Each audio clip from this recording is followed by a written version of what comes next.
Hello, everyone. This is Wes Henson, pastor of the Ridge Church. Our campus is located at 7350 Old Highway 13 in Carbondale, Illinois.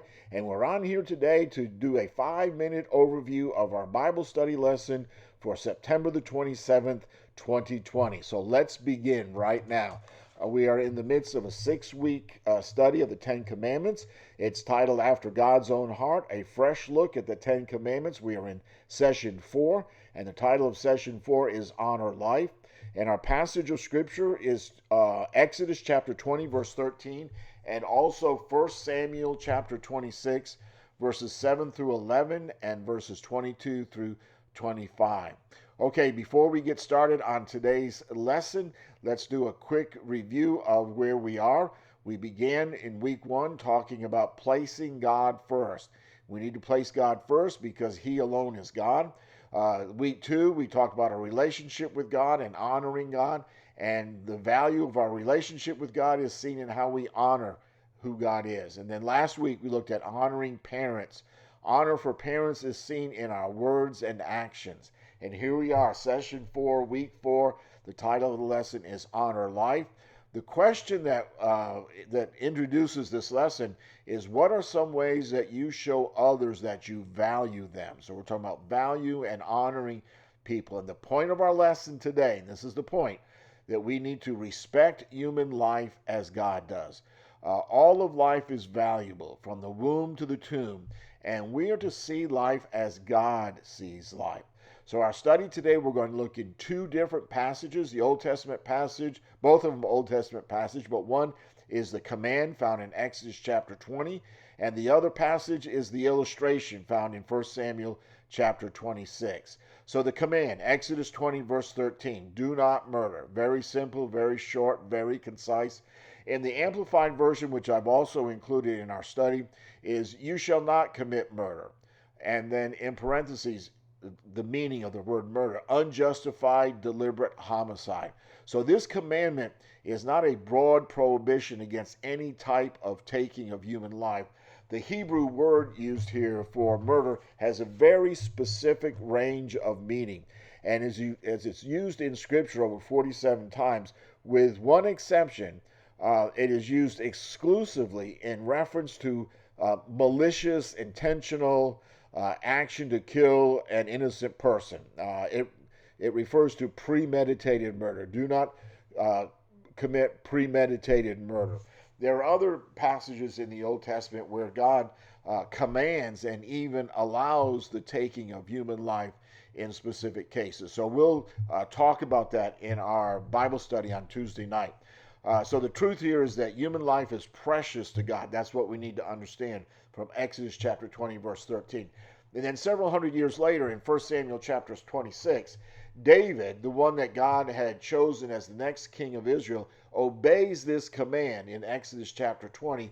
And even though King Saul, the first ruler of Israel, had sought to kill him. So we'll be looking in 1 Samuel 26, verses 7 through 11. And a little background here, David's on the run from King Saul. He had been on the run for several years, and on this particular occasion, he's in the wilderness of Ziph, which is in the Judean hill country. And in the 2-page summary that's included in the description, you'll find a map that you can look at that, find out exactly where that is. But anyway, he's informed of David's presence in that wilderness. And so King Saul gathers together 3,000 soldiers, and they go out after David, and they're going to kill him. Well, David learns that King Saul is after him, and he's close by, and so he's kind of scouts out the area, see if he can find King Saul. And he finds him, and he goes, it's dark, and the Saul's party, everyone is asleep, and David approaches the camp.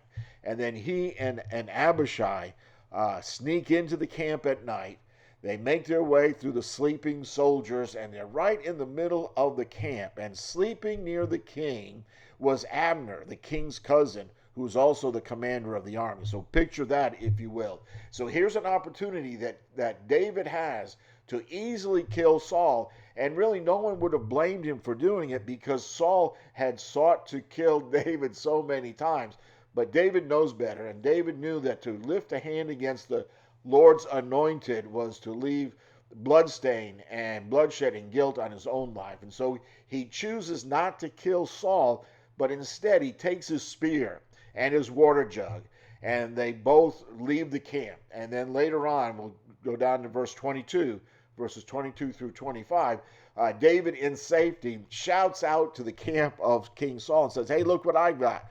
I've got your spear and I've got your water jug."